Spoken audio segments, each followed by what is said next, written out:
Hello and welcome, ladies and gentlemen. This is the Iblis Manifestations Podcast.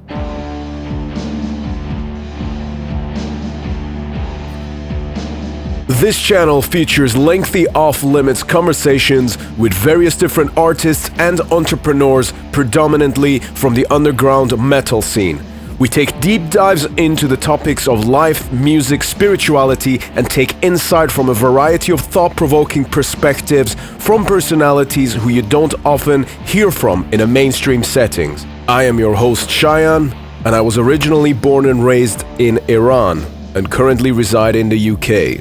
I am the frontman and founding member of the black death metal band Trivax, who have been active since 2009. The band originally started in the Islamic Republic of Iran, where such type of music is banned as well as a punishable offense. You can check the band's pages for any updates on tour dates as well as new music. I am also a personal trainer and an online fitness coach who specializes in people achieving the best versions of themselves physically and mentally. Having been someone who was once extremely out of shape and overweight, I find it to be my duty to be able to pass on the information and knowledge which I've gained to help others achieve the same transformation. The Iblis Manifestations Podcast also features a variety of solo episodes where I discuss personal experiences and anecdotes in a very candid fashion, covering everything from mental health, spirituality, philosophy, and even paranormal experiences. This is the Iblis Manifestations Podcast. To support it, be sure to subscribe to the channel and visit the link in the descriptions. It's great talking to you, Shayan, really. And best of luck to your endeavors for this podcast. I think it's a great initiative. You're my favorite person to talk to for interviews and stuff. So I love what you're espousing out here. I love the knowledge and the perspectives that you're curating through this, and I'm just so honored to be a part of it. Thank you. As I told you, it was one of the most interesting interviews I've ever had, because we talk a lot more things than just music, and I really appreciated that. I respect you deeply, and it's an honor to be here. And friends, remember as always, better to die on your feet than to live on your knees. Enjoy the podcast.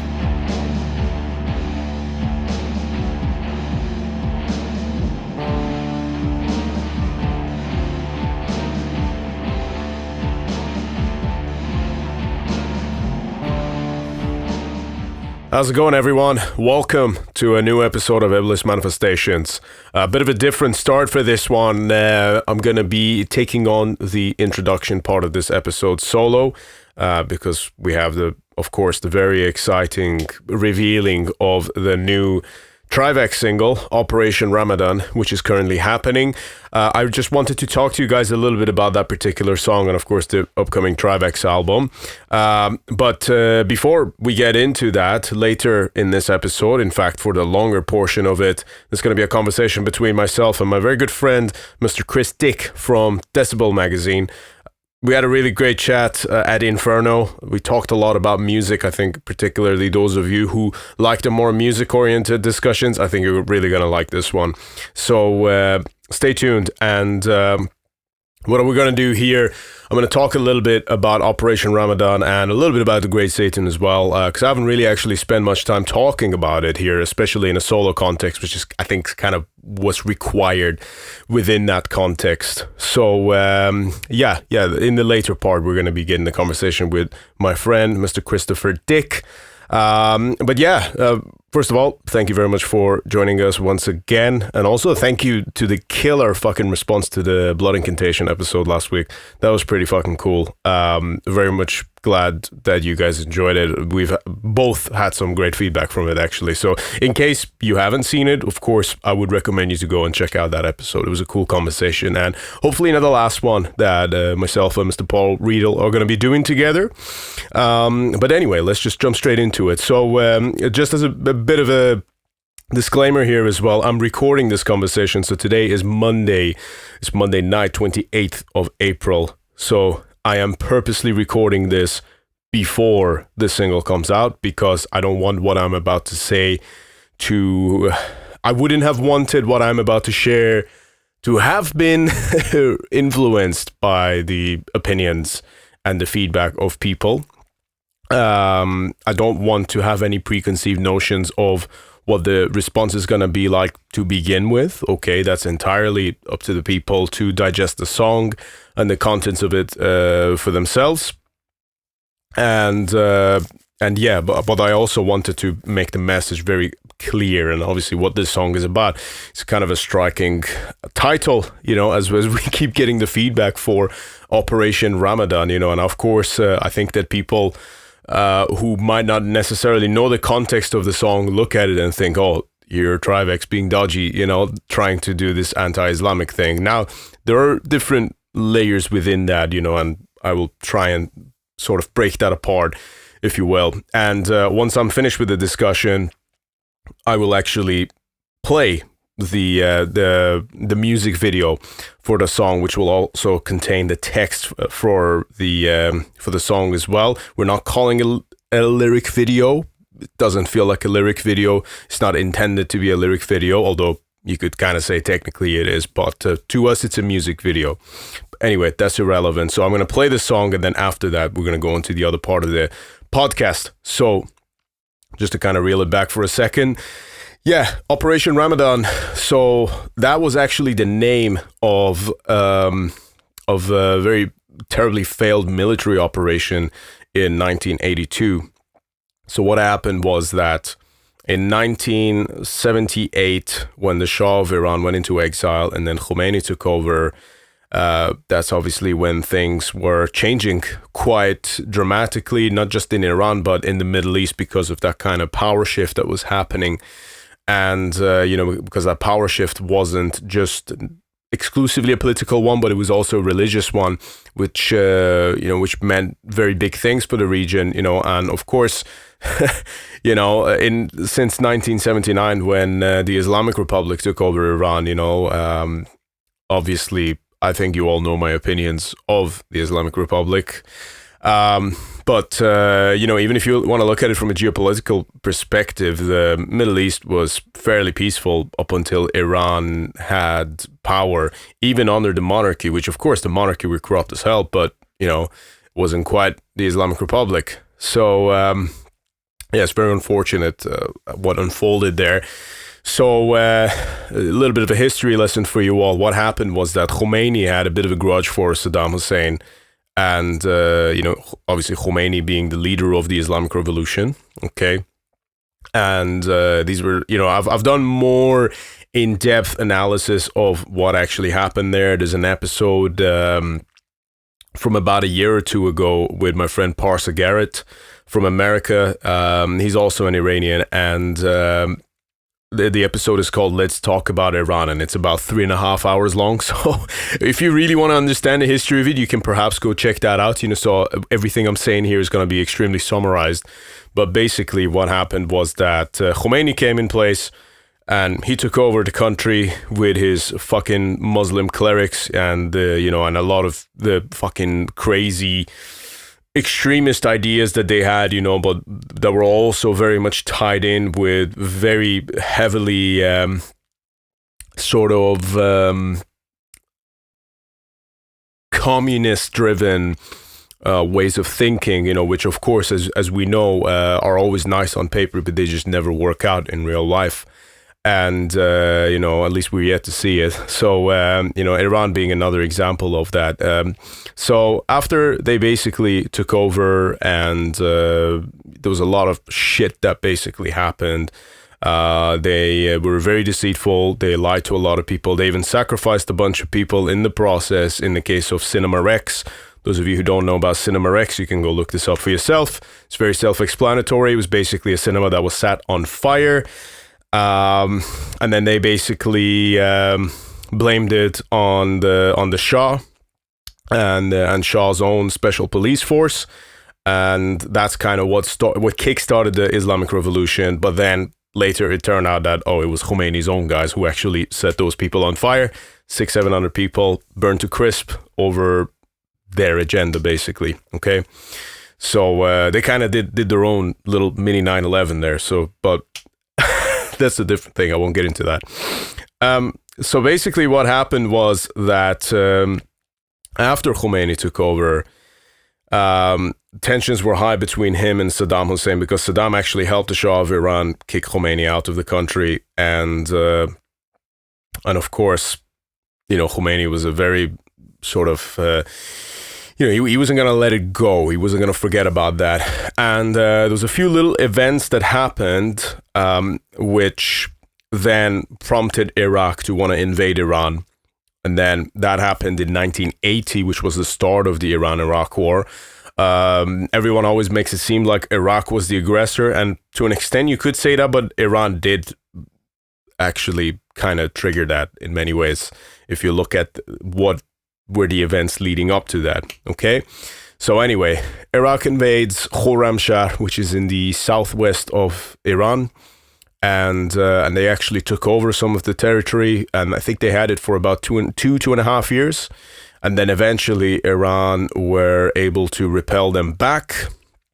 Once they repelled them back, instead of any kind of peace talks or anything, they got a bit cocky, and basically they were saying, and this was all under the command of Khomeini himself, who was basically saying that, right, now that we are victorious against Iraq and we got a good momentum, instead of having any kind of peace talks, let's invade them back. And basically a part of that was the fact that they were trying to sort of spread the Shiite strain of Islam to the rest of the Middle East, because if they got control of Iraq, then, you can of course imagine that now more of the Middle East is now under the control of the Shiite ideology, which is just fucking stupid. you think about it, it's a perfect example of a modern holy war, which absolutely doesn't make sense. It only makes my disdain of that particular religion to grow, and all of the different strains within it.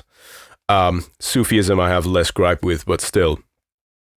And that's basically, what was happening, and it's a perfect example of greed, and people kind of like having power go to their heads, all these people who constantly talk about, how they're there to fight the corruption, and they are literally the source of corruption itself. It's very ironic, I think. But we've seen that many times, and humans are susceptible to that. So basically, that's what happens. And in the process of invading Iraq, which again, that happened in 1982, after Iran had actually reclaimed Khorramshahr, they basically started this operation called Operation Ramadan, or in Farsi, we call it Ma'muriyat Ramazan. And what happened there was that they basically got the Revolutionary Guard, which consisted of, I believe, something to the effect of 125 to 150,000 volunteers. So this is volunteers from all over the country. And this actually included kids and teenagers. Okay. So the song Operation Ramadan tells the tale of a 13-year-old teenager who basically goes to war and goes to battle, and there's a very painful element about the song, which I find quite emotionally taxing, but also because of how relatable it is. Because I never had to go to war like that, but I also had to leave my home, which was Iran, at a very young age, to do something. So there was like an element of that I kind of related to, and then knowing that you might never go back home, and realizing that that's exactly what those soldiers actually went through, most of them, so there was a very emotionally potent and powerful element to the song, which was very painful to write, but also extremely rewarding. It felt like, even though it was something that was emotionally radioactive, it felt like it was necessary to step inside that toxic pool of it, So, and then out of it came the final results of what this song was. So, going back to the story itself, essentially, Iraq had very large scale pieces of land that were just covered in minefields.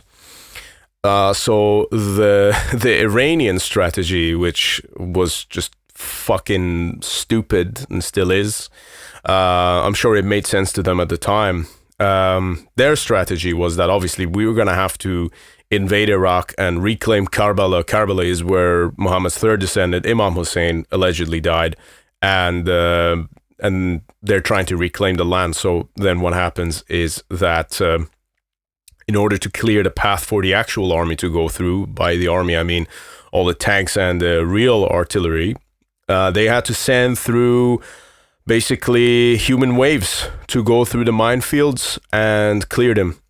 And in those human waves included, as I said, children, teenagers, young men. Many of them would actually just run through without any weapons. They would just tell them, you go, God's with you, and just see what happens, but that's basically what it was. You imagine being a teenage boy, 13 years old, and then you've left your home and you left your parents and everyone that you know, and you're there on this holy mission, and then some general guy just says, okay, there you go, there's your path to heaven, keep running. Okay, now granted, from a philosophical perspective, there may be some value to that, but really, how fucking cruel is that to trick these young men into such a thing for your own gain, really? Whilst you're sat there in your fucking turban waiting for this war to unfold, whilst other people's children are going to die. So that's essentially what happened. And actually, the operation was a complete fucking disaster and a failure. And obviously, the Iraqis, even though they were kind of disheartened for most of the time and they were terrified of Saddam, when they saw that happening, when they saw the Iranians trying to invade them back, they were like, okay, well, fuck you guys then. You already got your land back, but now you're trying to get ours. So then they were a bit more fired up as well, So that caused thousands and thousands of casualties, as you can imagine. A lot of those kids basically just went and turned into powder over nothing, and nothing was claimed in that war, at that particular portion of it. The war itself, of course, then continued on until 1987. That's when it stopped. And by the way, just a little bracket, when the war actually finished, no one had claimed any fucking land by that point. Like the map stayed the same. So this was something, I think, up to almost, 2 million people died in that war, and nothing really came of it. Although, of course, you can say that in the long-term geopolitical state of things, Saddam was massively in debt to Kuwait, and because he was borrowing a lot of money from them to be able to fight Iran. And when the war ended, Saddam had no way to pay Kuwait back. So then those guys went into war, and that did not work out very well for Saddam in the long run. But then the US then gets involved, and then there's weapons of mass destruction, which were never there, by the way. That's a completely different fucking story. We want to come back to the situation with Iran, okay? And why did I decide to go for this particular topic? Well, because it really shows the mentality of the Islamic Republic, but it also shows the degree of corruption which they are willing to go to just for the sake of their own dogma. Okay? And I wish I was wrong about the following, but their mindset has not changed. Okay? They are still the same mafia group that are willing to sacrifice everything and everyone else for the sake of their own dogma, because to them, that's the thing that's above all. You almost want to admire it, but it doesn't make them any less evil, in my opinion. When I say evil, I mean evil to the truest sense, because it's based on lies and deceit and greed, ultimately. Okay? Now, that's basically the story of the song, is a horror of being in that situation, leaving your own home, and it's a very emotionally charged song. It's not comfortable admitting this, but in a way I'm actually kind of proud of it because of how pure this art piece is. But actually I cried multiple times whilst writing the lyrics for this song. And there were like specific lines There's a line there, you cry for help, but your mother's not here. Every time when I was first writing it around a year and a half, 2 years ago, I think it was coming up to towards the end of 2023 is when I was sort of finalizing this song. Every time it came to that part, I just exploded from inside, and I still had the same when we were recording it. I still had the same when I was watching the video back. In fact, watching the video back was fucking horrible because you actually see the footage and then you come out of imagination a little bit and actually see it for yourself. And gosh, it was tough, man. So I hope those of you who are here and are ready to watch the video, if you haven't skipped to my conversation with Chris just yet, of course, I hope you're ready, because I like to think I'm someone who's got a pretty strong fucking mind. In fact, I have the strongest mind out of anyone that I have ever known, and that's a fact. But this song was difficult. It still is difficult to digest, and I won't be listening to it again until after it's out. And of course, by the time this episode comes out, then you people will have already heard it. But yeah, and of course, I'm looking forward to getting it out there, very much so. But just a disclaimer: approach with an open mind and an open heart, but just be cautious. It is very heavy. It is emotionally taxing. It is taxing on the thought. It is taxing on the heart. So keep that in mind. And hopefully you come out of the other side with an experience that was worthwhile. At the end of the day, I just want to create an experience and go through an experience that's fucking real. And it's based on something that is tangible, which I think Operation Ramadan certainly is. Okay? So I hope you guys will enjoy it. I know I said I wanted to talk about the Great Satan itself a bit as well. Thinking about it now, there's not really a lot I can add to that at the moment because it's a very diverse album.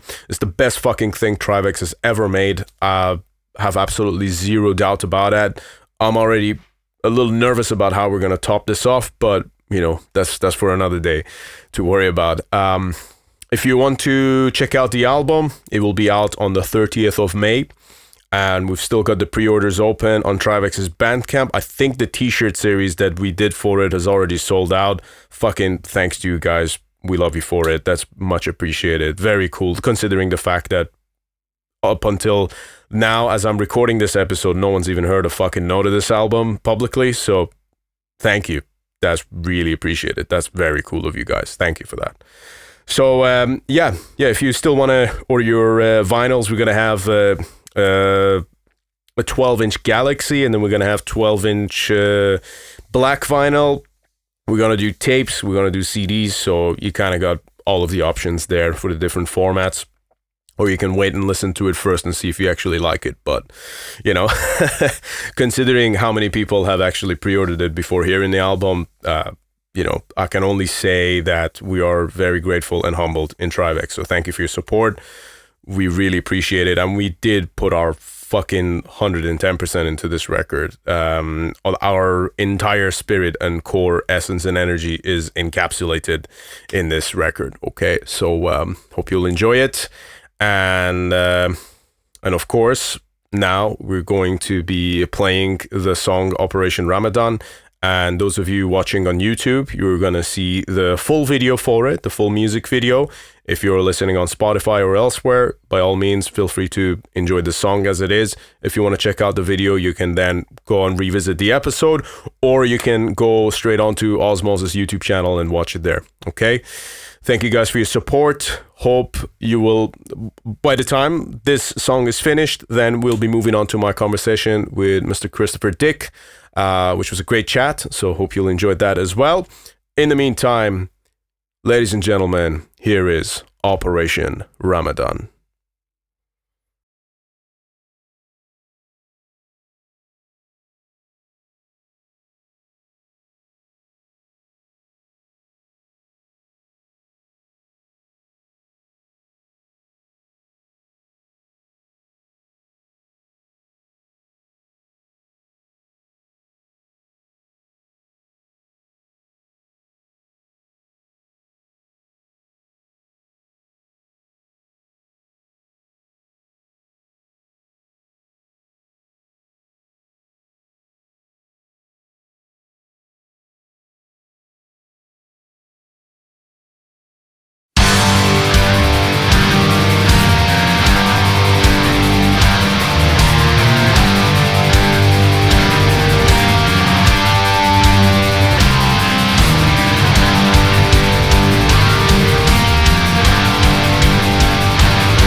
Take it. That's amazing, man. Yeah. It's good to have She's that. not like she doesn't need like attention, you know. Yeah. There we go. So maybe she's gonna listen to this podcast then. Are we recording now? Yes, we are. Oh shit. Yeah. Doghouse. Chris, how are we doing, sir? Good. Awesome to have you on the show, man. Thank you so much. Honored to be here. The honor's mine, man. Been Yeah. looking forward to having you on the Iblis at some point eventually. I've been listening to the podcast and enjoying just the range of subjects, the seriousness, the sort of the depth at which you attack people, attack in a good way. Yeah, sure. So yeah, I think out of the Universal Metal podcast, Iblis kind of has a different vantage point because obviously your origin, coming from Iran, you're in the black metal and Trivax, and I think also you're going through this transformation, physical transformation, and I think those all give it a different atmosphere.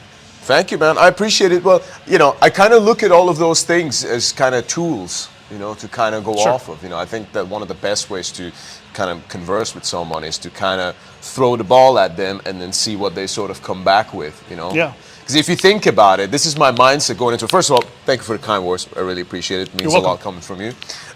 One of the things that I always think about is that most of people's opinions and thoughts are reaction-based, okay? So if you really want to kind of get to know someone or what are their thoughts, throw something at them and then let them kind of, just kind of express themselves. Cogitate and figure it out. Yeah, that's it. It's a different form of asking questions. Yeah. You know what I mean? Because like stuff with like a question mark at the end sometimes doesn't grant as much of an answer as what might be, hey, this is what I think. Well, this is what I think. Does that make sense? Makes sense. And I think as let's call me a semi-professional journalist, I tend to run away from those things. Because I tend to be wanting to be prepared and have questions and answers for everything. And that's just maybe more my nature too, right? So, free-form conversation's fantastic. And I love free-form conversation, but like I always want something like an agenda. Like when you and I first started talking about this, I'm like, what are we talking about? And you're like, we're just gonna give it. We're gonna spitball. We're gonna let it roll off the tongue. And I'm like, what universe of topics is going to possibly come up, right? Are we going to be talking about ancient Iran? Are we going to talk about old Cradle of Filth?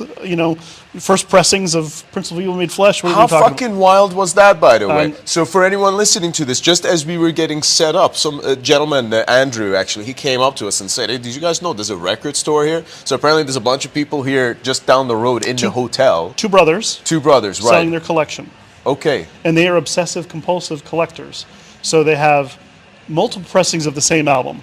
Yeah. Right? So I'm a collector myself. I collect CDs. I'm still of the 90s mentality, right? I sold my black metal vinyl ages ago to pay for life, which I regret now because I could pay for a trip to Mars with it now. Right. Test pressings of Darkthrone, for example. Shit. Okay. Yeah. I've heard you speak about that before, actually. Yeah. So I kind of regret that. But anyway, back to collecting. My copy of Cradle of Filth, Principle of Evil Made Flesh is, I think, the first pressing. It's the one with the demon disc print. Got it from Cacophonous back in '94. Right, mail order from England. That's when Cacophonous was still a thing. It was. Yeah. It was like the thing, right? Yeah. It was like the emergent thing. So that demon disc print actually will, over time, actually start to delaminate or disc rot. Yeah. So when you flip it over on the other side, because it's not see-through, it's not a silver on the other side. It's actually painted demon face on one side. On the other side, it's silver, but now it's brown because of the disc rot. So what this guy has over here is actually the promotional black and white cover of Prince of Evil Made Flesh in a slimline case with a demon disc unrotted. That's crazy. As much as I like rot and death and decay, that's pretty cool, and I've never seen that before, ever. Yeah. And I've been collecting CDs for a very long time. Sure, man. Yeah. And you said. And I have 5,000 CDs, original presses of everything. Mm-hmm. And seeing that was like here in Norway, of course. Yeah, right. Of course. Had to be here. Yeah. For $300. You tempted? I'm very tempted. I'm reluctant. Yeah. But extremely tempted. Okay. Do we need to start a GoFundMe with this podcast airs? You've got it covered. I got it covered. You got it covered. There we go. One less trip. Yeah, one less trip. Well, I mean, $300 for a trip is actually pretty decent, man. It is. Yeah, it is. Yeah. Cool. So let's get into it then. So how did you even get started with Decibel? Because obviously from within the music sector, that's kind of where your, I guess, you said semi-professional journalist involvment, which is, if you're semi-professional, then God knows what the fuck I am, Right. So, I tend to be self-deprecating anyway. Yeah. But how did you get into that then? So where did all of that get started for you? Yeah, good question. So I started a zine with a good friend of mine, Mark Rudolph, who does illustrations for Decibel, oddly enough. Yeah. In '92, we started a zine called The Requiem. print magazine, typical, photocopy everything. I was more of a writer, he was more of a designer, and that's true today. So we kind of played off each other's strengths. We both like death metal, we both like thrash metal. He was more of a designer, I was more of a writer. Why don't we just marry all the stuff that we love into something that we can create, like a physical thing. So that was 92, 97. And then he and I stopped that. I started doing my own zine called Eclipse, named after Emperor. Yeah, of course. In the Nightside Eclipse. Yeah. Got it. And Emperor were the first band on the cover of the first issue. So that was 97 or 98. Shortly thereafter, I started writing for Metal Maniacs, which was a huge U.S. monthly publication, print publication. Okay. So I wrote for them for about 7 years, and then at some point, I met Albert because we lived in the same city of Philadelphia, and he asked me to write for Decibel about 2 years after Decibel formed, and they formed in 2004, and I started writing for Decibel in 2006. So I'd already had a lot of experience writing for, print publications, doing my own thing with the Requiem and Eclipse. I also formed a company called digitalmetal.com with Matt Jacobson from Relapse, which was kind of like the first heavy metal portal. Like this was during the .com boom, which became the .com doom. Yeah. And we were going to have our own Yahoo, right? Okay. But for metal culture, we had our own email, so you could log in and have your, Shayan at totaldeath.net, right? That's cool. It was pretty cool. Yeah. And it got very big, very fast, to the point where we couldn't grow. There was not enough capital to grow that business, and there wasn't enough interest behind that business to grow the capital. Does that make sense? It does, yep. So anyway, I was writing for that, doing that every day, news updates, tour updates. I mean, it was crazy how many hits we were getting. We actually premiered the Emperor Prometheus video on that site. Oh, really? We were the world premiere of that video. Oh, no way. Yeah. Fuck. That was, I think, actually, if I'm not mistaken, that might have been like the first thing I ever saw from Emperor. Like that video? Way back in Iran. Yeah. It was 01 or something? Yeah. That's right. Yeah. Actually, no, I lie. It was the Reverence? Lost and Curse of Reverence video? I saw that. Yeah, what the fuck was up with the frame on that video? Everyone hates it. I mean, it's a great video. It's one of their best songs, arguably. But it's just that annoying frame that's kind of there. Like, yeah, I don't know. I mean, they probably filmed it on like a $6,000 camera or something, but it ended up looking like it was filmed on like a cheap Kodak, thing you buy at the gas station. Sure. But yeah. I mean, the armor was cool. It's a shame they never actually wore that on stage. I don't think they did anyway. I think Ishan wore the shoulder, the pauldrons. Oh, yeah? I think Ishan wore those, the spiked pauldrons. But I think he must have worn those. Okay. I have to go back and look at the old photos of him, or maybe old videos. Yeah. Yeah. But that's cool, man. So just going back into it as well. I mean, it's actually crazy thinking about it, because if Decibel started in 2004... Yeah, 20 years. Which seems like a long time, and it certainly is. Yeah. But also in the context of when you look at like how long Kerrang's been around, and Absolutely. all these other ones. But it's crazy because, as far as I understand, you can correct me on this, but in today, 2025, Decibel is like the most physically sold magazine that I think there is out there, at least in the context of metal. This is my understanding of it. I don't know about the copies sold, but I know about like the concept of being a monthly metal publication dedicated to metal. Yeah. It is, right? I'm not sure. I mean, is Kerrang still monthly or is it weekly? I can't remember what the frequency of Kerrang is anymore. It's a good point, man. Pass. Yeah. So I mean, we can look it up. I'm not too sure, man. So I'm not sure. I mean, there's publications that are in Germany, maybe like Death Forever, and I think they're every 6 months or every other month. Okay. Metal Hammer, I don't know if they're every other month. I'm not sure. Like a lot of magazines went to a staggered production, or a staggered release, and Decibel kept going, even though they would sometimes go for a thinner issue because of advertising and content. They still put it out, right? Yeah. So it kind of showed consistency. It showed dedication. It kind of made us feel like we were part of something. We were struggling together. Yeah. So you had the fat years when all the advertisers were around because people were buying records. You had the lean years when people moved to streaming and people stopped advertising in print because it was dead. So the page count dropped. Yeah.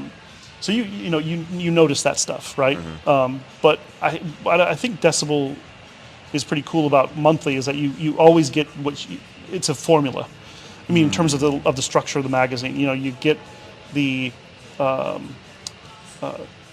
attitude that is imbued in the beginning set of the magazine. The editor's notes. Albert is always he's got a lot of attitude, self-deprecating, but at the same time very, cocky, in a way. Yeah. Which is kind of cool because it kind of gives an attitude. Like, you don't want everything to be just boilerplate. Yeah. Boring. Well, I think that, if it's a magazine that reflects music that is identified by its attitude, then I think it's only rightful that, Exactly.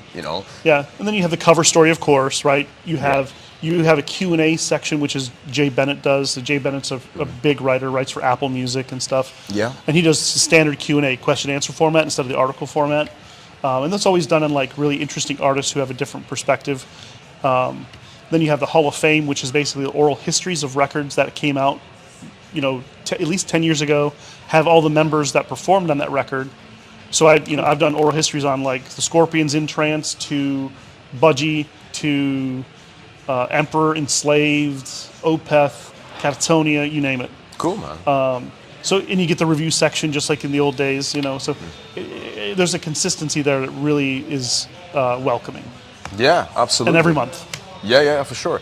So this is one thing that kind of comes to my mind is that obviously when you've got that level of consistency, I think you kind of, you notice the waves quite a bit as well, because, you're kind of just, you're going through it and it's kind of like surfing the waves, and I think this is something that's quite important in the context of music industry.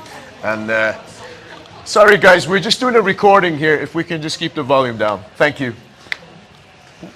And I think that one of the things with it is that it's like surfing the waves. This is something that you experience both as a band, but also as a magazine, as a label, as a promoter. Yeah. So obviously, having been involved with this whole thing and having this close insider knowledge of it for 2 decades now, essentially, and we know a lot's changed in 2 decades. Absolutely. Within this time frame. Yeah, everything except basically. the trees. The magazine's printed on. Sure. So where do you see the trajectory going from where you're sitting at now? I have a positive and negative view. Sure. So positive view is, again, consistency. Staying the course, riding the ship and staying the course, right? That's the positive. That's going to what is going to matter, right? Because at the end of the day, we're all metalheads. We want what we like. We want it to be there for us, right? When we're down, when we need a release, we need some frustration venting. The negative is magazines, I think in general, are going through a case of identity crisis. And I think this is true for writers who write for the magazines, like myself. And this is more of, in my opinion, I think podcasts, like Iblis, for example, are getting just as much attention as a magazine. And, you have to think about that for a second. Not to say you don't put in tons of work into Iblis, right? You put in tons of work. You put in tons of time. But at some point, it's like, wait, so this magazine that's been around for almost 20 years now, and a podcast that's been around for a year, I'm not saying how are these two things equal now? And I think that's the landscape is changing. The consumption is changing. It's not the content that's changing. Yeah. Because you're just as passionate as we are. Yeah, of course, right? Yeah. But I think the way people are consuming the content is changing drastically. So the magazine, I think what's happening with the magazine is they like the magazine, but they're maybe being less attached to it as it's like meaningful, right? As it's like it's crucial. They go to something like YouTube and they'll go on like a podcast like the Garza podcast. They go on to the Nate Garrett podcast, right? The guy from Spirit Adrift who has a great podcast. Doing great, yeah, absolutely. So you go to those and you're like, these are entertaining. Right? And you go to Iblis and you're like, these are entertaining, but they're also informative. I can listen to them while I'm doing work or something, Yeah. I can't really like read a magazine while I'm typing at work. I can listen to a Garza podcast while I'm at work. Well, that's it. Yeah, it's the convenience that kind of comes with it as well, which we're seeing that now. Yeah. So I mean, I think that has changed. Obviously, it's a little bit different listening to a podcast while you're on the toilet versus a magazine. Good point. Yeah. So- We got to consider all the dynamics here. So the consumption of Yeah. media, whether it's on the toilet or at work, for example, or both, is changing. Well, a I lot. think reading a magazine on the toilet's a lot better than scrolling on TikTok. It is, because then you don't have to wash your phone. Yeah. Wait, you wash your phone? I do. Love it. Yeah, man. I think that so when you're talking about that identity crisis, so how does that like affect you directly? As does that affect how you're doing it? Does it kind of make you question like, why am I doing this, or is there like a process of adaptation? So what's Yeah. that look like? That's a psychological battle I've been having. Right? Does my opinion matter? Did it matter before? Maybe not. But you'd hear from people, "Hey, I liked your review on, I don't know, the new Worm record, for example." Okay. Now it's like crickets, right? Because feedback is always great. When you publish Iblis, you're looking at comments, right? I'm Sadly- advised not to, but I do. Yes. I mean, humans like to have feedback, Of course. right? No, it's great, And to yeah. not have to like basically throw something into a physical medium like a magazine and have it not give you feedback is something that you miss that a lot. For sure. So, I still do it, obviously, right? Because I still love it, and I still love Albert, the editor of the magazine itself, what it stands for. But at some point, you have these existential crises about what you're doing and why you're doing it. Like if I do a cover story on Wardruna, for example, which I finished recently, I think January this year, I put a lot into that cover story, right? Because I wanted, I knew it wouldn't be like this world news on CNN or something, or on Fox News or something. But I was hoping to get a lot more attention. Of course. But but as long as like Einar was happy with it, then I was happy. Yeah. If Einar's happy with it, then I'm happy. Opeth cover story. Mike's happy, I'm happy, right? And the Dismember guys are just Dismember. Like I just met them in I Philly. saw you were doing that. Yeah. That's cool. So they were happy. So I started to think like, okay, so maybe the feedback is changing. And my existential crisis is no longer like, oh shit, I need to jump off a building because I don't matter anymore.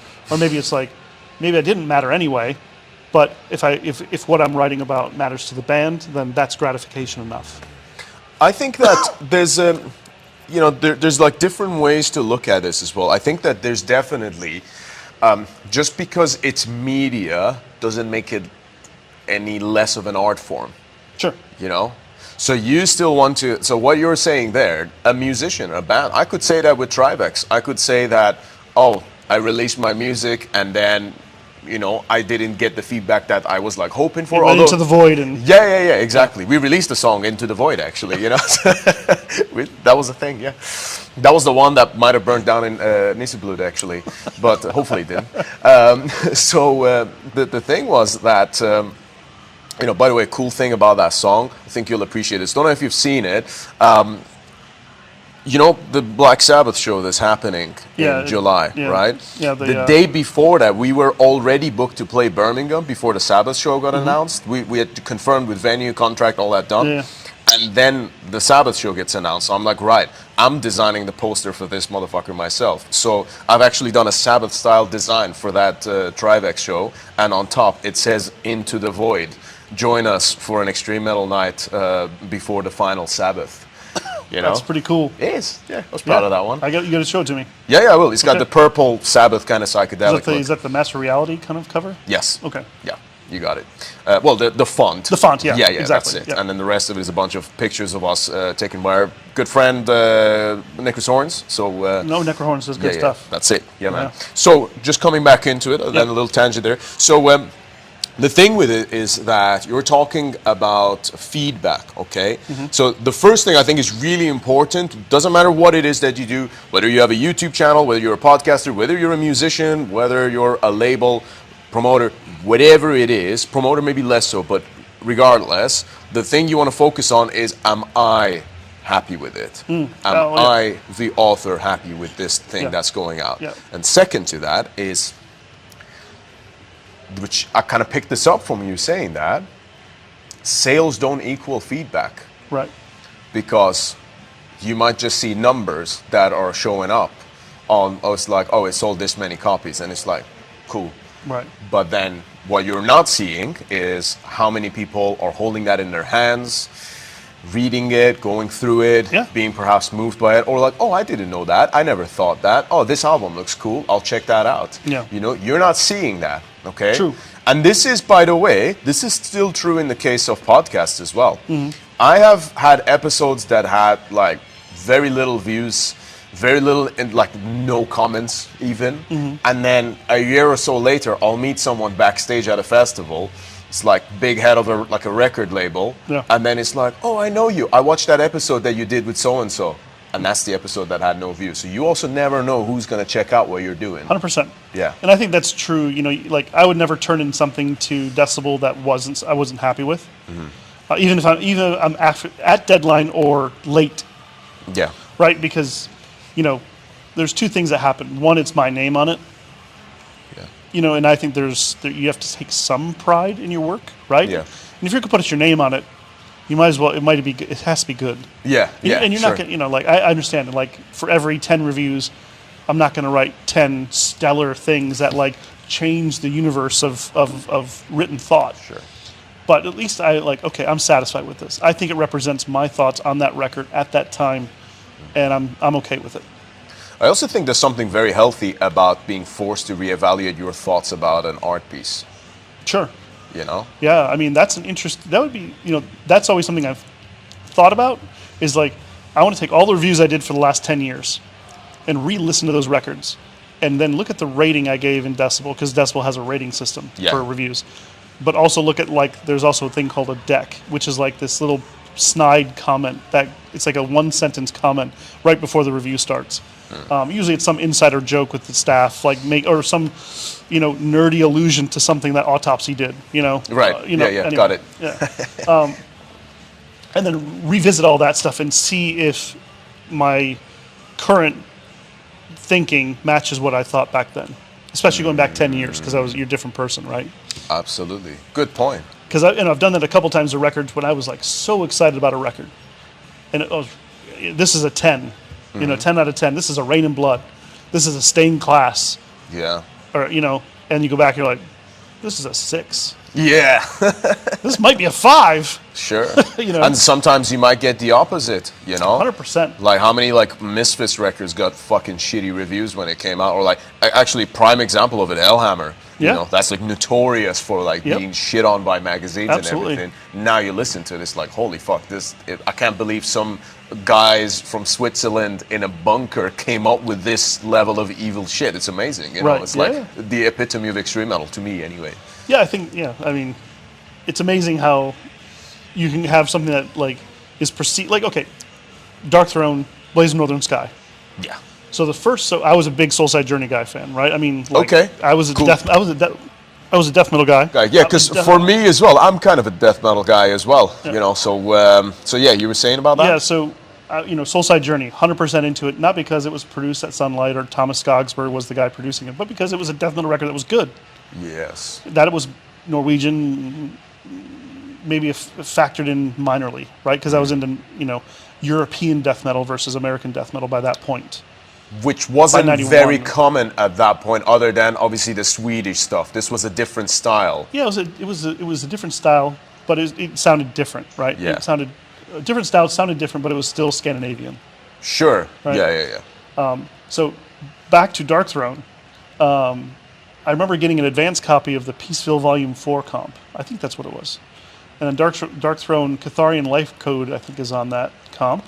Memory is getting a little bit foggy now. And I remember we're only going back 30 plus years, so yeah. And I remember listening to it. I think it was a vinyl. It was a vinyl, maybe. No, a CD for sure. Mm-hmm. And I actually thought it was a different band. Oh, really? Yeah. And I was like, what the hell? This is like the shittiest thing I've ever heard in my life. And now it's easily my favorite Darkthrone record. Yeah. Easily. I mean, I'll go back and listen to Soulside Journey, no question, great stuff. Some Iconoclasm Sweeps Cappadocia, awesome. Sunrise over Locus Mortis, amazing. Yep. But listening to Blaze Northern Sky all the way through, absolutely. Like they knew what they were doing. You know what I love about this is the fact that if you took that part of the conversation and showed it to a normal person, you saying awesome, amazing, and then put the actual music then, it's like, what? What are you hearing that shit? What are you hearing? Yeah. No, but I fucking love it, man. It's great. And that's one thing as well, because it's like, obviously it has to come from a real place of passion also. It does. Is that you can't do a magazine like that. You can't review music and be a part of this thing unless you're genuinely fucking passionate about it and live and breathe metal, which I know you do. Like I put you at like a top sort of. I don't want to be there. Yeah. But it's something I've grown into, and meeting you, we're metalheads, right? Yeah. There's no hierarchy. It's just, we have different tastes. We might hate different things or like different things, and that's kind of where the magic is, right? Or especially when we're passionately hating the same thing, that's the best part. Oh, it's the best. When you can rag on something together, Should we go through the lineup together, see which one we commonly hate? At Inferno? We're not gonna do that. I was gonna say we're still here. Yeah, it's still a bit too early. Yeah, I prefer to keep my pass on. I think we want to get invited next year, right? Yeah, right. We do. No, it's been a great festival. I mean, fucking, awesome. Abath was absolutely killer yesterday. Yeah, if he's on, he's crazy good. Yeah. And if he's off, he's comedic, right? Sure. Yeah, I guess so. So, I mean, I never want to see him in that comedic mode, because then you feel sorry. Yeah. Because then it's like a parody of what he's trying to do, which is create this character like Gene Simmons, but for black metal, right? Yeah. He's trying to create a persona. Yeah. And you don't ever want to see that parody because it's already a parody in a way. Sure. I think it's a parallel. It's the authenticity of the character as well. But the crowd interactions are the best. Yeah. Sons of the darkness. Yeah, right. Yeah, but I mean, he was on point. He was doing his crab shimmies and all those, it was good. They fucking performed so well. I was like, because I've seen Abath before, and I was like, oh, cool show, Yeah. But like yesterday, there was just something about it. I was like, fuck yeah, this is moving, man. Good set list as well. Great set list. I'll say that's probably an Immortal. That if Immortal ever were to have a greatest hits, that was it. Yeah, I think so. Yeah. Although I think I tend to steer towards the bookends of that discography. The middle portion of the discography, I tend to kind of shy away from because it's a little too one-dimensional speed. Because at that point, all the Nordic metal got into the speed stuff. Blizzard Beasts and. Okay. So when you say middle, which albums are you referring to specifically? Well, I say definitely Blizzard Beast, for example. Oh, okay. Yeah. Oh, so a third of the way in. I guess, sort of. Yeah. Yeah. But I mean, my interest in their speed stopped at Pure Holocaust. Like, I think they peaked there because it was controlled and it sounded like intense and stuff. And I think they kind of went too much into we want to be like Morbid Angel, but we're kind of immortal, so we can't be Morbid Angel. Yeah. So I always look at that as an early album, but that was still like, what, the third one? It was the third one, yeah. So it's still like, that's an interesting observation to hear that, yeah. But, then as you get further into their other, like All Shall Fall, Sons of Northern Darkness, and they're just great records. Absolutely, yeah. At the Heart of Winter as well. At the Heart of Winter. I think that brought me back into the fold. Yeah. Heart of Winter, yeah. Sure. Before that, I was just like, it's just kind of noise. Like, too speedy, because everything at that time was fast. Marduk was just, I called it wind them up and go bands. Yeah. You just wind them up and just off they go. Yeah. And there's no dynamics, there's no crest or wave. And that has its place, but like for 45 minutes is like kind of boring now. Sure. Well, I think Marduk were good at incorporating the slower songs as well. But what's also crazy about them, if you really think about it, their fastest songs didn't happen until Mortis joined the band. In 2004. Heaven Shall Burn? Yeah, but the live version, Studio version's considerably slower than some of the stuff that came later. Oh, sure. Do you know what I'm saying? Like, maybe for the time, it was like, oh, fuck, what is this? But at the time, like, even with like even with Panzer Division, even with World Funeral, the drums aren't quite like the BPM's not all the way up there. You get blast beats, it's intense as fuck, but like when they play those songs live now, you kind of get to hear how it was supposed to go. Sure, you know, I agree with that. Yeah, I saw Marduk on the was it Plague Angel tour in the US. I think it's going back a ways now. 04, 05? Yeah, it must have been that, and like they destroyed the place. I bet. And I was just like, holy shit! Like this is the band I want to see. Yeah. Because I've seen, I can't remember when I saw them before. Maybe it was Milwaukee Metal Fest, and it was just like this, like, it was just like, okay, like it like destroyed you for the first song, and you're like, yeah, okay, like, I'm gonna watch my toenails grow next, Okay, I got it. Yeah. Yeah. I'm a dynamics guy. Sure. Same here, man. I think you need it. I think there's like different factors to it as well. Some bands, like for example, if you listen to Nails, you kind of want it to be just a fucking sledgehammer into the fucking chin, just like fucking bleeding diarrhea in your ears kind of thing. Well, maybe that's how that almost sounds like it's a criticism. It's not. I was gonna say, I love that band. They're perfect for the gym, especially, as you can imagine. Yeah. But the thing is as well, as a songwriter, for me at least as well, I'm very much a dynamics guy, Like you listen to The Great Satan, the whole thing is just like constantly up and down, different dynamics, because it's kind of like,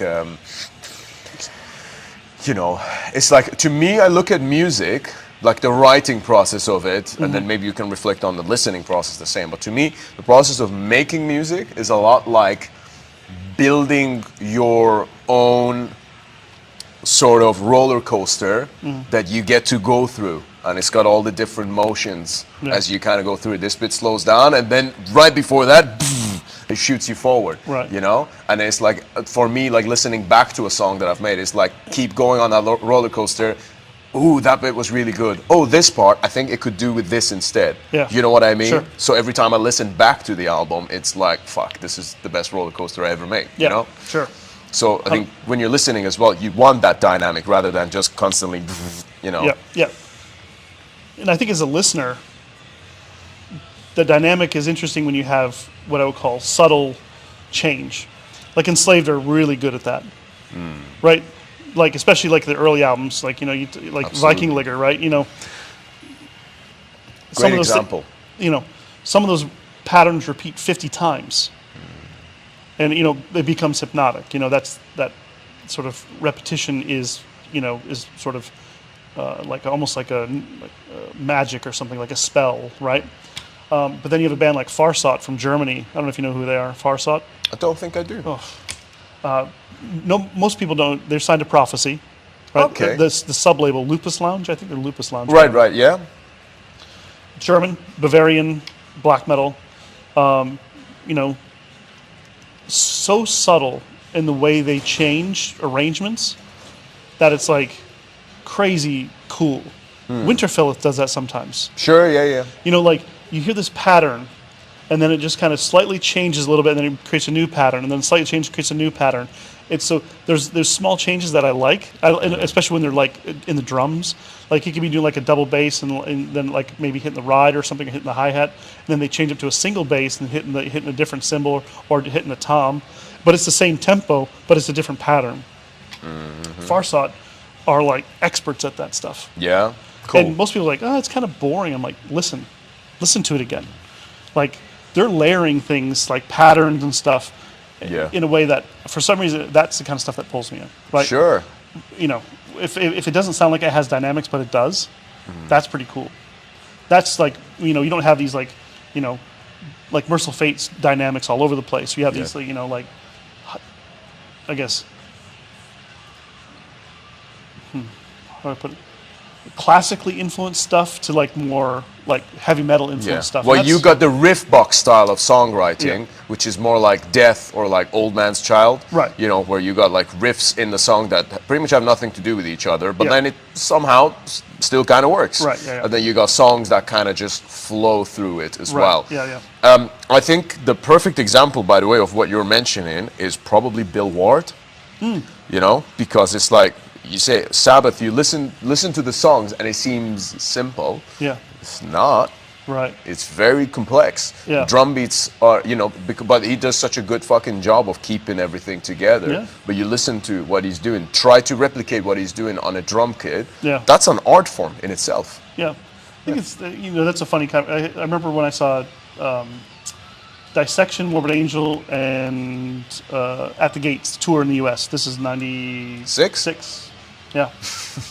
And I remember Tobias Kellgren, the drummer for Dissection at the time, was doing a sound check on Pete's drum set. Right. And he was like clumsy as shit on it. Yeah. You know, like I remember like Peter Palmdahl was like, what the hell's going on? Like, you know, like Peter's the bass player. The bass player, ex-bass player. Yeah. And he was like, you know, he embarrassed himself on Pete's set because Pete's set is so unique, right? Yeah. And you can't just be a drummer and walk up to Pete's set and play like Pete. Yeah, for sure. You know, even 'cause that's a little bit of arrogance, right? Because you know Tobias was a good drummer, right? Yeah. You know, he played in Storm Lightsbane, fantastic record. Well, he had a very different style He of did. playing, actually. He wasn't like a typical extreme metal drummer either. Yeah, he you wasn't. know? Yeah. Yeah, and you always hear it. Like, we literally, we were listening to Soul Reaper the other day, you know, and it's like, there's some like crazy tempo drops, where it's like, you know, that riff. I haven't heard Soul Reaper in a very long time, but I know what you're talking about. But it's that break in the middle of the song, right before the blast beat kicks back in. Yeah. The break itself, it's like when the blast beat kicks in, it's like it slows down. it proper like slows down, which is obviously, you know, it's kind of like a technical error, but it's I think it kind of adds to the charm as well. Absolutely. You know, but yeah, so I can imagine like that style of drumming going behind Pete's. You know, it's a different kind of thing. Right. Yeah. Yeah. Yeah, I had the pleasure of seeing Pete. I had the fucking crazy year last year because it's like I played the Bloodstock Festival, and then within a week later I played Frantic Fest with Frantic Fest in Italy. Great festival, by the way. You know, I recommend people to check them out. It's like only like 2,000-3,000 small outdoors festival in Italy in the heat of fucking summer. You know, good weather. Yeah, and we were playing the same day as Terrorizer and Marduk, actually. Okay. And just a week before the Bloodstock, I saw Deicide. So within 1 week, I got to see both Steve Asheim and Pete Sandoval from side stage. Right. I was like, I'm in fucking death metal heaven right now. Man. This is like fucking the best thing ever, you know? But it's funny because like, you know, now these are moments that you cherish, right? Yeah. So back in the day in the States, we'd go to shows in the 90s and only go see the opening bands. Yeah. Because most of the time the opening bands were the European ones that would buy onto the tours. And the headliners were almost always Cannibal, Morbid, Deicide, or Death. Sure. And at that Morbid point, Angel, to clarify, not the Morbid. Morbid. Yeah, not Swedish Morbid. Yeah, Morbid Angel. That yeah, didn't happen we just till call it later. Morbid Yeah. because we're lazy. Cool. And if it was Cannibal, like you'd probably seen them at least 10 times. Yeah. You would just watch the opening band and leave. Yeah. You wouldn't stay there to watch Paul play Sure. drums. You would just be like, oh, I don't give a shit. But now someone would be like, oh, I want to watch Paul play. Even if you've already heard the songs 10,000 times, right? Or like Steve Asheim, you wouldn't stay to, because you've seen Deicide 10 times. Well, who cares? You know, it's you know, whatever. Well, actually, this is a cool topic because what's great about those particular examples is that none of them, like, they still don't, like, Steve's improved quite a bit, like, I think, with the technique. I say improved, maybe adapted is the better word. Probably, yeah. Okay. Yeah, with age. But their technique, they didn't come up at an era of this is how you play a blast beat, this is how you play so and so. They had to figure it out on their own. So they've got a very old school, almost wrong way of doing it, but it just works for them and gives them their signature sound. Yeah. Like Paul being a prime example of that, like Frantic Disembowelment. You know, he's doing 8 notes with the kick and snare, yet doing triplets on the rides. You couldn't fucking do that if you tried to do it. But because he's got like a slightly off technique, he's just playing, and then that's what it sounds like. Yeah. You know? Yeah. So you got stuff like that as well that kind of adds to the charm as to why you want to check that out. The human element. Exactly. Yeah, And exactly. I think, in metal, I mean, most metal musicians are not classically trained by any stretch. Sure. I'm not. So yeah. they're just playing, right? Because Yeah, they yeah. love it. And if they don't know that certain note combinations don't go together, Yeah. right? I mean, I was interviewing Satir from Satiricon at one point, and he was arguing with Frost about arrangements. And I guess he was, I think, I can't remember what record that was for. That must have been for Nemesis Divina. No. This must have been Rebel Extravaganza. And Underrated. underrated. People give it shit, but It's because he's bald and he looks weird. he's No got a Mike offense. Tyson tattoo on the cover No as well. offense. Yeah, well, it's all right. None taken. No. But I think, that record came out when all the Norwegian bands were wearing like mesh shirts and, silver pants. Time relevant. Yeah, sure. I get it. Yeah. But anyway, he was talking about arrangements, and he was like,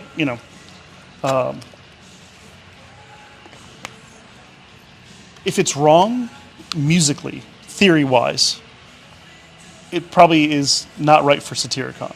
And I think Frost was arguing, what if it feels right?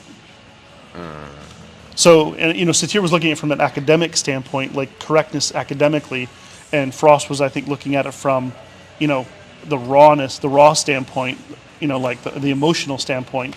And maybe that's why if you look back on some of those records, there are elements of those records where they slip in that academic state. From the academic state, they go into the raw state. Yeah. And that might be Frost, having some level of sway.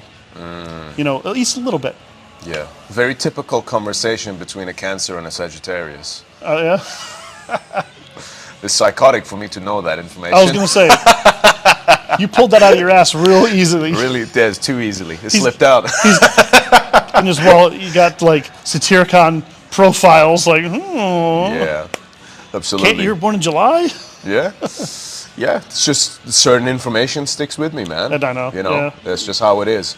But it makes sense if you read up about it. I'm not I don't follow life based on astrology, but if you just do a basic reading of those two signs, then you'll see exactly why I make that analogy. It's interesting. Look into it for anyone listening to this as well. Sure. With Frost being the Cancer and Satir being the Sagittarius, of course. Right. So, and by the way, if I ever had him on the podcast, I would not fucking mention this because it's too creepy for people to hear that. Well, you could probably mention the rawness versus the academic route, but maybe not mention their birthdays and the fact that you know them. I know where they live, yeah. Yeah. Yeah, for sure. No, I think the thing with that is also Slayer have got some weird fucking riffs like that, Yeah. Like the verse riff on Ditoed from Divine Intervention, Yeah. third track. It's the one song on the album which I think sounds really fucking good, but the verse riff sounds good because it's fucking fast. If you played that slow, it sounds shit.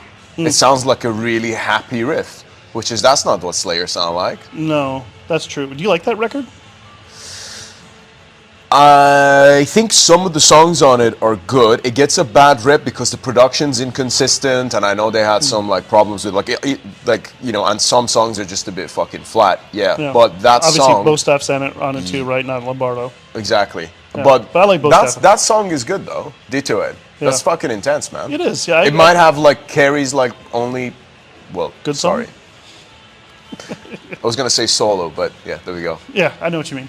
We're going topic, but That's what we do. Fuck it, man. We're just having a chat. Yeah. yeah, that record when it came out was kind of my ending point with Slayer. Oh, completely. So did you ever go back after that? I own all the records all the way up to Repentless, right? I think it's the last one, right? It was Yeah. 2015, I think. Yeah, I own them all. And I went back to Divine Intervention last year. Yeah. Okay. Driving in the car with my wife, who had surprisingly discovered Slayer on her own. Even though I have a collection of 5,000 CDs, I've been writing for magazines for all my life, and doesn't bother to ask me about it, and that's cool. It's only Slayer. It's only Slayer, right? You're right. So she's coming up to me saying what's your favorite Sepultura album? And I'm like, Beneath the Remains. And she's like, mine's Schizophrenia. I'm like, get out of here. That's cool, and it's true. And we were talking about Great choice. Yeah. Yeah. And, to the wall. Yeah. Fuck yeah. But she's talking about Slayer, and she's really getting into Slayer, right? Really getting into thrash in general. And I said, well, let's listen to Divine Intervention, because that's the record I remember being cut. Yeah. So we put it on the car, driving, and I'm just I'm struggling through it. Yeah. I'm struggling. And Ditto Head, I would agree with you. It's probably the only song on the record that I would say this is thumbs up. Yeah. After that, it's just so monotonous. Yeah. And it could be the production. I like the Bo Staff drumming, to be honest with you. Yeah. I like his style as well. I liked him in Forbidden, so. Sure. Yeah. But so long story short, that record, I wasn't as negative on it as I was when it first came out, because by that point I was way neck deep into death and black metal. That Slayer just sounded like Disney music. Yeah, you get that though, don't you? You know, Yeah. and you got to remember that there was once upon a time where Slayer were saying that we are the band that all these Iron Maiden fans wanted to listen to. They Right. just didn't have anything heavier, Right, you know? yeah. So, and then now you got Death and Black Metal and the Morbid Angel. You could say the same about between Morbid Angel and Slayer, saying that, True. Yeah. Morbid Angel is the band that all these Slayer fans wanted to listen to. Right. You know what I mean? Yeah, totally. Yeah, it's about sonics and your contemporary hearing, Yeah. what you're hearing. I think what's really cool about the progression in metal is that, you kind of get through the doors, with all the basics, with your Metallicas and Maidens, For me, it was Metallica, and Was that your entry band? yeah. I was into hair metal. Okay, yeah, So my progression was hair metal into Metallica. sure. So it was Dokken, Rat, Whitesnake, then Wasp, and then into Rat. That's cool. Or into Metallica. Yeah. And that was Master of Puppets. It's cool. That was my first Metallica. Yeah. And it was revelation. I mean, it still is a revelation, that album, Agreed. man. Right? Call of Cthulhu, just hearing Orion, then going back to Ride the Lightning with Call of Cthulhu, it had a mystery to it that was missing from other music. They were just Yeah, the that mystery's sound. name is Cliff Burton. Although, I was a big And Justice fan. Sure, I like Injustice. And Garage Days was fun. I think Cliff, on a more esoteric level, I think he said this before, but maybe I've not pressed on it as hard. But because I think from an esoteric, spiritual and point of manifestation, I think Cliff Burton brought something into the world, and I think he actually paid the price for it. Like an Iblis, Something. which is sin, right? Iblis is the name of the devil in, But is it in Islam. But is it also correlated to sin, or are they synonyms of Iblis and sin, or no? Different connotations. Iblis is the name. Of the devil, Yeah. basically. Yeah. But I think that Cliff, and I'm not saying it was necessarily that, or could have been, but there's something that wasn't of a human nature, and I think through somewhat of a magical Divine intervention. Process, I think he birthed it into the world, and he planted it in people's subconsciousness. Because I think the real Metallica is and Metallica are my favorite band of all time. Will always be that way, no question. But I think that he broke the windows of reality. And I know it might seem crazy. It's he just played some bass solos. No, there's something else there. He wasn't I a can't bass- quite put my finger on it, but that he had other interests in areas, and Classical music and stuff, yeah. but also other areas like magic and practice, and he would you'd find them on top of a hill plugged into multiple different amps trying to communicate to aliens and shit. Right, yeah. That's, I mean, my kind of guy, first of all. Yeah, sure, yeah, totally. I mean, would you want Lars or Cliff? No, I'm not saying what happened. I'm just saying if you're in a room with Lars or Cliff, who you want to be in a room with. Yeah. I would like to be in a room with both. I disagree, but if you had to choose one, I think, I don't know, Lars gets, he gets shit, okay? does. But they would have never become what they became if it wasn't for him. 100%. And I think what I like about him is the fact that everything aside, you can tell the guy is a genuine and as real as it gets music fan. Sure, I agree. And if he wasn't that, I don't think he would have put as much into it. True. He just came off as snotty, you know. Yeah, sure. And I was just like, or, you know. Yeah, and I think a lot of people pick that up, you know. Yeah. I've never met him in person, so I have neither. I can't really comment that, you know. But I've always very impressed with what he did. I think the marriage of them two is just magic, really. Then they produced some Unmagic though. Together, well, not together, but yeah. Yeah, we won't talk about that in this household or podcast. You know what I'm I should talking say. Yeah, I know. Even the Lou Reed Unmagic.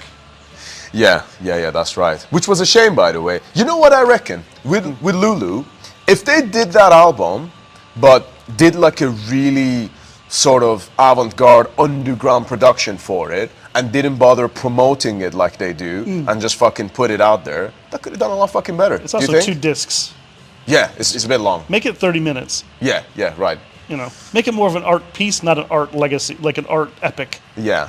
You know? I think the problem is because they're Metallica, everything with like management, they have to like push it to the fucking gills, which I respect that. You want to do that for an actual album, maybe not for an art piece like that. Yeah. It should have remained abstract, and if it was just that way, oh cool, what, there's this weird record with Metallica and Lou Reed, no one's talking about it. Right. It's got weird artwork with no logo. Yeah. What the fuck is this? And you listen to it and it's got like cult production. Right. But the same songs. Yeah. Maybe it could have worked out differently. Maybe. Yeah. That's Chris. Yes. My man, it's been a real pleasure having you on the podcast. Absolutely, brother. I think we're going to do this again. There's a lot more stuff that I want to talk to you about. Yeah, I mean, I think that we have another universe of topics to talk about. And I would like to hear more about your experience in Iran. You know, just like, what was that like? Because as an American, you know, Iran is evil, right? You know, we don't. The great Satan. The great Satan. Oh. But that's where it came from. That's where it came from. But we don't, you know, a lot of times most Americans don't get to meet Iranians, right? Iranians. Unless they live in LA. Oh, that's true. We literally call it Tehrangeles. Tehrangeles, right? Yeah. I know. So I mean, it'd be fun. It'd be fun because I'm generally curious, like, perspectives. Absolutely, man. Yeah, I would love to. Well, let's do round 2 sometime later on in the year, perhaps. Sure. Shall we? Awesome, man. Best of luck to you with Decibel and everything else you got going on. Is there anything you want to plug at all to people who are by now absolutely floored and impressed by our incredible taste in fucking music? Hopefully they have the same taste. Yeah, well, hopefully. I mean, they're listening to you, so yeah. Yeah, there we go. If you're interested in Decibel Magazine, go to decibelmagazine.com.